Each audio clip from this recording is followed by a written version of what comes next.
Hello, fellow investors. Welcome to Ritter on Real Estate, where we teach you how to passively invest like a pro. Today, my guest is Dr. Jeff Anzalone.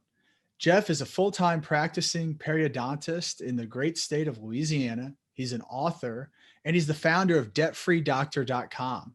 His focus is on helping doctors and other high-income individuals create passive income from real estate so that they can stop trading their time cut that off.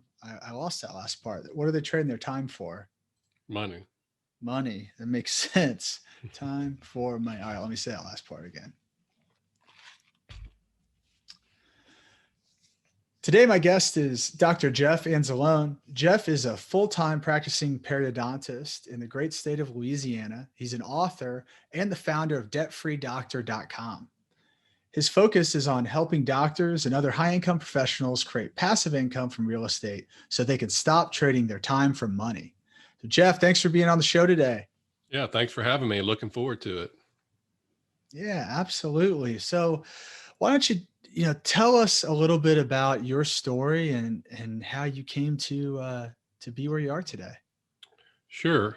A couple of weeks before I finished my training at LSU, I was supposed to go into a group practice here in a small town in Louisiana. And I was relying on that group to teach me about the business, because when you go to dental school or medical school or law school or whatever, you learn your trade. You don't learn how to run a business. You don't learn anything about money either. And unfortunately, 2 weeks before I finished, they pulled the deal out from under me. And I had a 2-month old, about $300,000 of student loan debt. But the worst part about it was I had no clue what to do, where to start, because, you start about a year before you finish your training to start networking with people, or if you're going to buy a practice, go Mm-hmm. in with somebody. 'Cause it takes about that long to do it. So that threw us in a bit of a frenzy. Luckily, a guy out of the blue was also a dental specialist.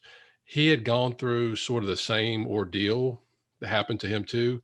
So he took me under his wings. He helped me network with other dentists in the area, start the business, rent from him, could use his staff, could use his equipment, which was great. And I didn't have to take out any more loans. Yeah. But I'd also at that point, when I did have the job, we had bought our house and we're just paying interest only on it. So had a ton of debt, and I actually had to go back to what I was doing in high school and college, mow yards. Probably the only periodontist in the U.S. that was mowing yards on the side. But you got to do what you got to do to make ends meet for the family. So at that time, we were pretty big Dave Ramsey followers. So I just followed his baby steps to start tackling a lot of the different student loan debt we had, and then Mm-hmm. cleared that up, eventually cleared up the mortgage. And that took about 7.5 years to do. And finally bought the building that I'm in now and moved on and opened my own practice. Oh, awesome. Yeah, that's a tough situation. It's kind of a punch in the gut. And you were able to come back and ultimately thrive. So what did that experience teach you about well, just what did it teach you? it it actually it took a lot to get out of what it did to me. And I went from having, when you're in school, knowing that you're going to get out making a decent income, a decent 6-figure income, you don't really worry too much about your bills or debt. And then when you have all that taken away from you, just like that, I went from, I guess, more of an abundance type mindset to one of scarcity and fear, Mm-hmm. to see everything that, hey, everything can just be pulled out from under you. So, and it really took me a long time to get rid of that scarcity slash fear type mindset, which, occasionally it'll pop its head up again. Mm-hmm. but that was probably one of the hardest things to do, to get over. And I really didn't know it had happened until I started learning about it. And then I look back at what had happened over my career. I said, you know what, this really sounds like me. So Mhm. that was one of the biggest factors. Yeah, no, I think that's a great lesson. This like mindset is everything, right? And through that lens, you view the world, and it affects, the decisions you make, and the opportunities in front of you, or whether you view them as opportunities or as difficulties. And so, what was the impact of, so you end up in this scarcity mindset, right? This fear mindset. And you said it took you a while to kind of realize that, but what was the impact to your life, your business, of that, what I call negative mindset? If I could sum it up in one word, it would be worry.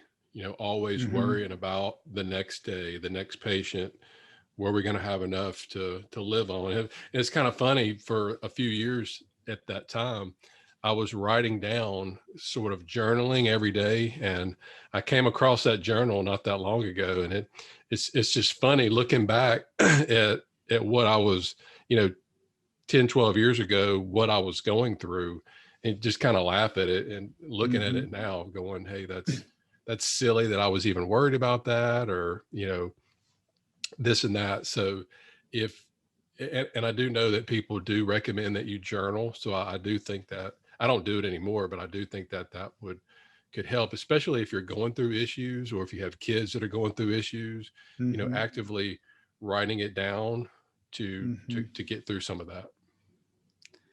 Yeah, and I think journaling's a great technique, and I'm sure that was pretty powerful for you to be able to look back and see that change in mind, because it's probably not as apparent day to day, but when you are able to look back several years and kind of see that comparison, I'm sure that was pretty shocking. For sure. And once, once you realize that, you know, more than likely things happen for a reason, and I'm glad all this happened, because I wouldn't be, in this position that I'm in now. So I'm real thankful for that. Hmm. So you went through this period of scarcity. You continued to educate yourself and learn. You recaptured your abundance mindset, it sounds like. And but the idea of worry, right, as you mentioned, was kind of sticking with you. So how did you cure that? How did you cure that worry? I mean, what did you put into place? Well, I don't think you ever cure worry. It's you become more noticeable, if you have some sort of fear or anxiety thoughts that pop into your head about certain situations, and you can address them as they come up, and just don't constantly harp on it, you know. But Hmm. I think once I started, especially when I started my website and started connecting with other people, and then through them connecting with other people, and then almost like a whole new world opened up that was out there, that I'm real thankful for, the internet, and these Zoom calls, and where you can connect with people. Because, as a solo practitioner, I come here, I do my little thing, and I go home, and Hmm. it's a real small world, no pun intended. But once and you can look at that, or really anything, any type of thing in your life, if you get some sort of, we're talking about real estate, take real estate for example. You may want to be trying to do investing on your own, but once you get out there, go to meetings, go to conventions, join masterminds, and you just know, and you start meeting people, and you're like, man, the possibilities are unbelievable. My local real estate mentor, he's a billionaire with a B, and I went and talked with him a couple of years ago, and I got home and I told my wife I learned more in 2.5 hours with him than I did probably in 2 years of college. Hmm. It just completely opened my mind to the possibilities out there. So, but if you're in that fear scarcity mindset, then there's only one pie.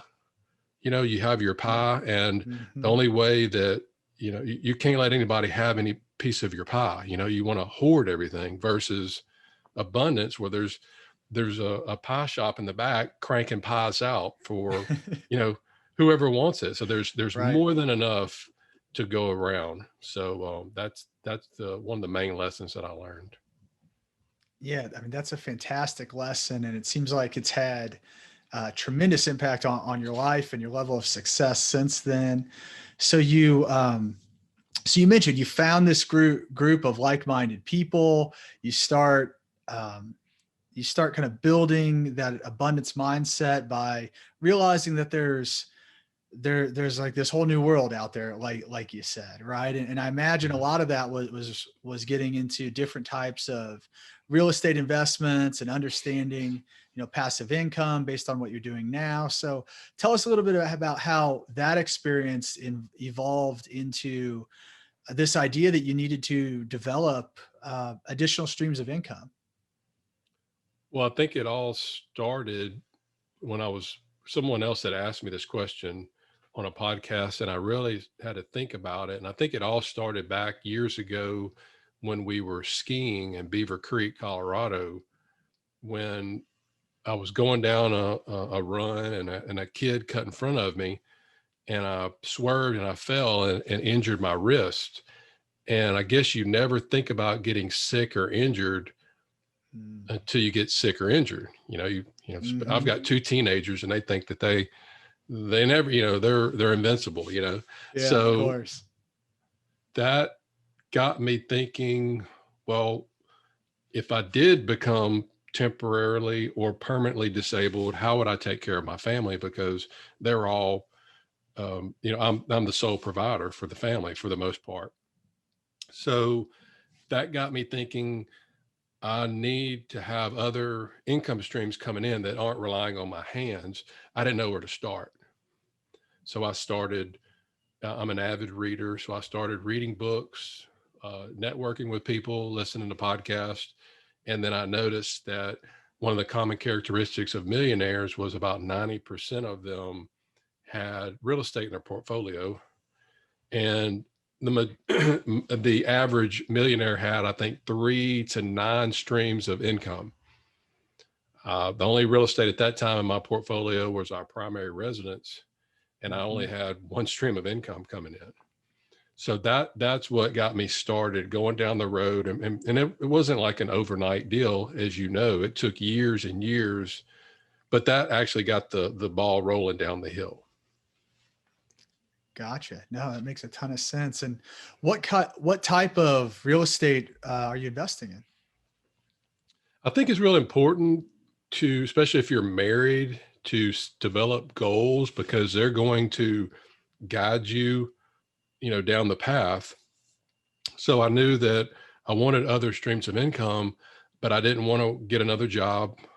We wanted to spend as much time with our kids before they move out, and I didn't want to work extra, weekends or I see some of these dental offices open on Saturdays and Sundays. I'm like, that's why you go to dental school to not work on weekends, but I think to my each his dentist is own. only open like 4 days a week, maybe. Yeah. So So to each his own, I guess. But I knew I didn't want to do that. I didn't want to work extra hours. I knew after learning about single family homes and friends that are active investors, I knew I did not want to be a landlord and deal Mhm. with these, sheriffs calling you at 2 a.m. Somebody's broken into one of your tenants' cars, or plumbing issue, or my anesthesia nurse. She's an active investor, and over I think a couple of months ago, somebody called her at 1 a.m. The hot water heater busted, and so she was walking around in 6 inches of water in her. I mean, I don't want any of that. Mhm. So luckily, during that process, I was able to find out there was other options, i.e., passive investing. Oh, it was at a seminar in Dallas that I learned about all these different things. Note investing and mobile home parks, apartment syndications, which that that's what I was sort of attracted to. And then Mhm. from there, developed a little bit more goals. Like I said, I have two teenagers. I want something that's lower risk, which is going to have a little bit lower return, but more conservative, something that's cash flowing, that has a track record. So that led me more to, value add class B, B Hmm. class apartments. Hmm. But we're looking at some other investments, other types of investments this year. But that, again, that's why it's so important setting goals, because those are going to guide you as you start looking at different things down the right path. Yeah, absolutely. And so you set out and you created debt free doctor, debt free, it's debtfreedr.com. And tell us a little bit about that website.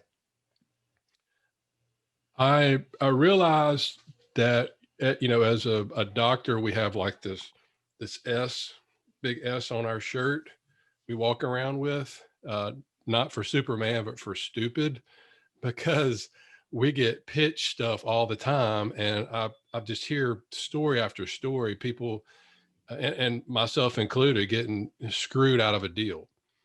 Mm. So once I started learning this process and started becoming a little bit more successful with it, I wanted just to share my experience. I had no idea. The only thing that I knew how to do was literally push the power button on the computer and get on the internet and check my email and go to websites. That was it. Hmm. So I had to teach myself how to resources online, how to start a blog. And it was nothing more than what I was doing and then what I was learning. So I would learn something about cap rate. And Hmm. I said, well, I think people should know about that. And I'd write an article on it. And the more that I did, the more people I had coming to the site. And then I started hearing from them.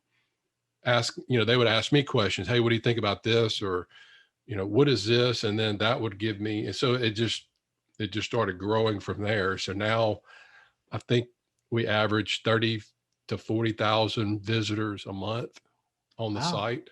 So it's gotten fairly popular. That's great. And I think that's your abundance mentality in practice, right? You're not just hoarding these lessons you've learned, but you're actively seeking to give back. I think that's amazing. I think you're, giving back and teaching people and helping people avoid bad mistakes, which is, a very kindred spirited. I mean, that's exactly what this show's about as well, is how do we make those good investing decisions? So, that's awesome. And now you've gotten to that point, you've educated yourself, you're passively investing, and now, or you reached a certain point where you moved from passive to actually actively investing, right? So tell us a little bit about that transition. It's actually a funny story. About a year and a half ago, I'm reading a book called, I believe it was called The Passive Income Physician by Dr. Tom Black.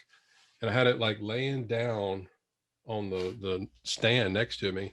And I get an email from a Thomas Black MD at the same time. And I'm asked my wife, I said, this is weird. I was like, I wonder if this guy's stalking me I didn't know if you could stalk people on Amazon or how that worked, but it was strange, the coincidence. But again, I don't believe in coincidences.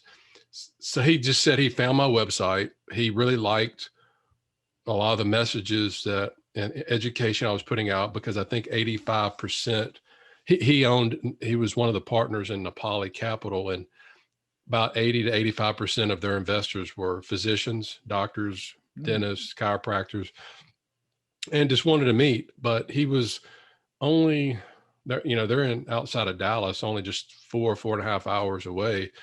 So I started meeting with them every quarter face to face, even during the 2020 shutdown. Gave me something to do because I couldn't treat patients. So Hmm.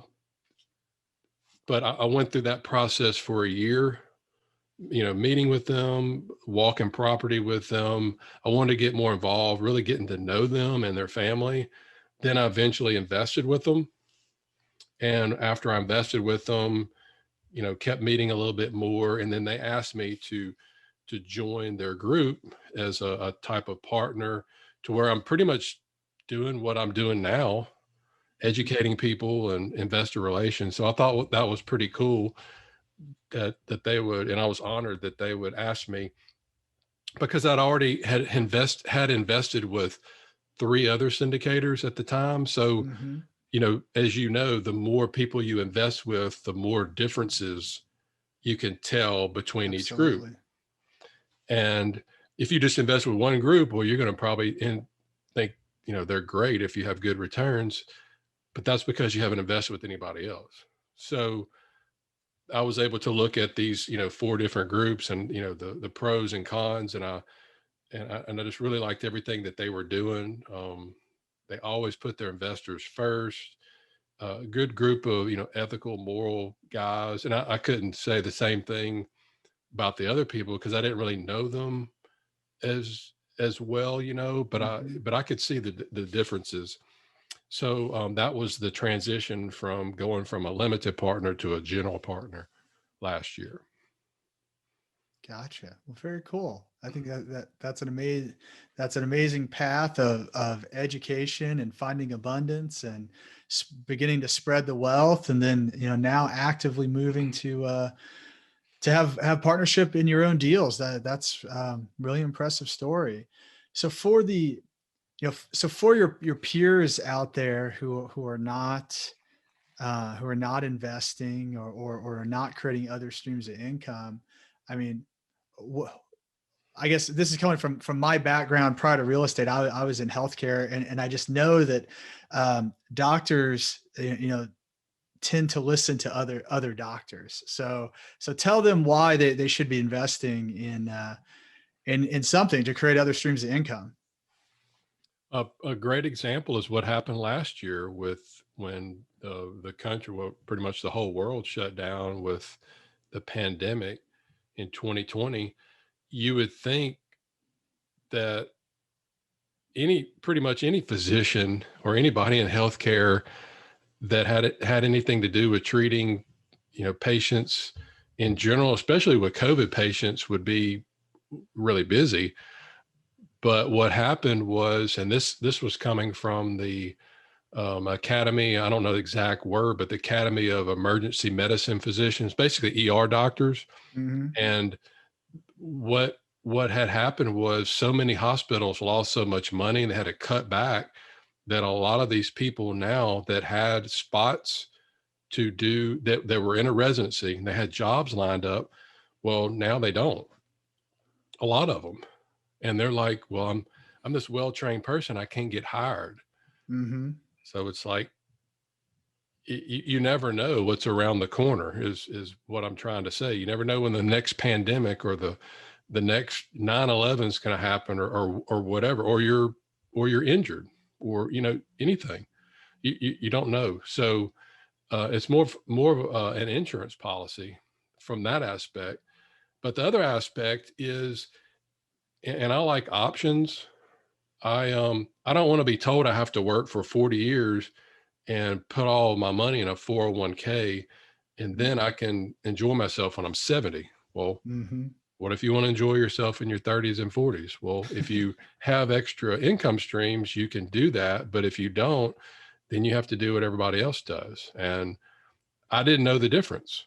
So my job is I'm not telling people what to do. I'm just telling them there's a different ways out there. Hmm. Being from Louisiana, to skin a cat or skin Hmm. whatever, and let them choose.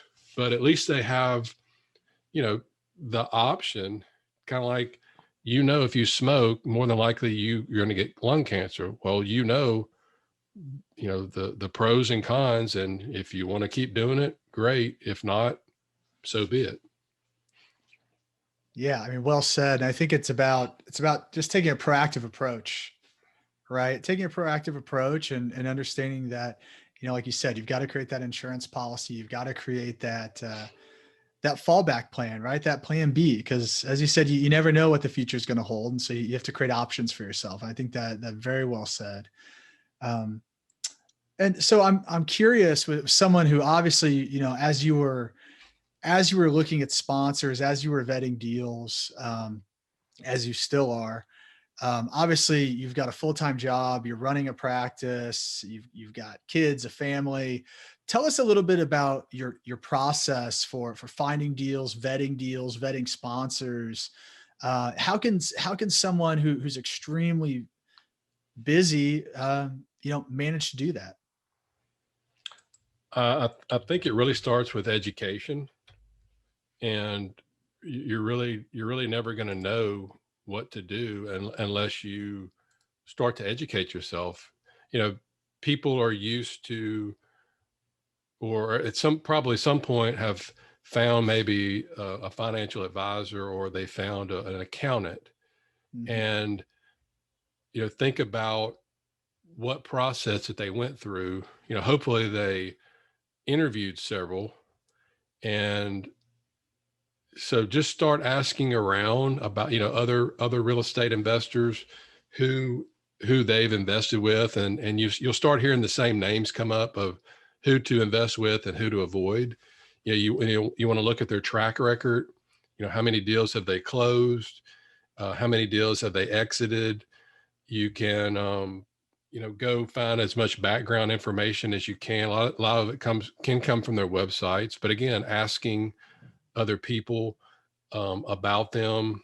Um, but you want to make sure that they align with going back to goals, make sure that they align with your goals. Are they high risk new construction, if that's what you like, or mhm. lower risk, um, but lower returns, more consistent projects? Or will that type of person line up with you?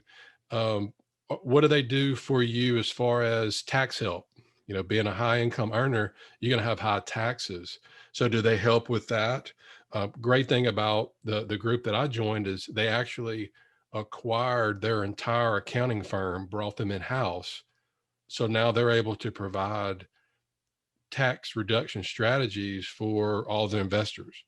And I think that's a great thing, because as you know, that's one of the main reasons that a lot of us get into real estate. So those are Mm, some of the ways that I recommend that people look at, evaluate. oh, great. Appreciate the insight.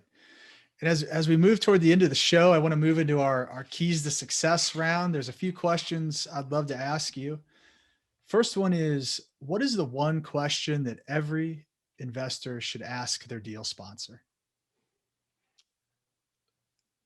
I would ask them, have they ever lost money in a deal, and just see what they have to say. And if Have they they ever haven't lost lost money money? in a deal, Mhm. maybe have they ever had a deal that didn't perform as well as projected, and if so, what did they learn from that? Mhm. And what are you looking for when you ask that question? And what are you trying to vet out? I guess you could kind of probably tell by the way that they answer it. I mean, you can sense when somebody is maybe not telling the whole truth, so to Mm, speak. But I want to hear just what they have to say. What do they have confidence in their voice? Are they sincere about it? Because as you know, if you do this long enough, you're at some point going to lose. And I lost early on, and one of my deals was a crowdfunding deal online. So uh, mhm. You and that's me both. You and me both. yeah. I probably have you beat on the amount, but yeah, that's why I steer clear of crowdfunding. Yeah, yeah, you may. Luckily, mine was kind of a toe in the water, but yeah, it had a very similar experience. So no, I think that's an amazing question. Yeah, and I like how you started with the sponsor, right? And vetting the sponsor out first, kind of understanding. I mean, I think that gets to integrity. How do they answer it? Do they tell the whole truth? All those things are critical. What are you most proud of in your career? I would say and you always hear this: if you find something that you love, it won't feel like work. And I've always said, yeah, whatever. Hmm. But it really is true. I mean, if you go to my site, I don't sell anything. I don't do anything like that. I just enjoy doing it, and I spend upwards of 20 hours a week on it, on the website, Hmm. YouTube videos, and everything else that goes along with it, these types of podcasts. And I never get tired of it. So that's, I think I'm most proud of finding real estate and having this niche. Maybe that's the reason that God put me to dental school, is because I can relate to these people that come to me and email me on a daily basis about, passive income or real estate help. Mhm. Yeah, absolutely. What book should everyone read? Actually, it's actually laying here on my desk. I just finished it not that long ago. I kid my wife because I told her that she was probably the co-author. It's a Die with Zero, Bill Perkins. It, I, I don't have many books that really, really impact me like the way that this book did, Mhm. but he really puts money and life and health in perspective Mhm. about how you should enjoy it while you can, while you're healthy, because if you don't and you're in your 70s and 80s, you're you're not going to more than likely be able to enjoy it. So it gives a lots Yeah. of good examples.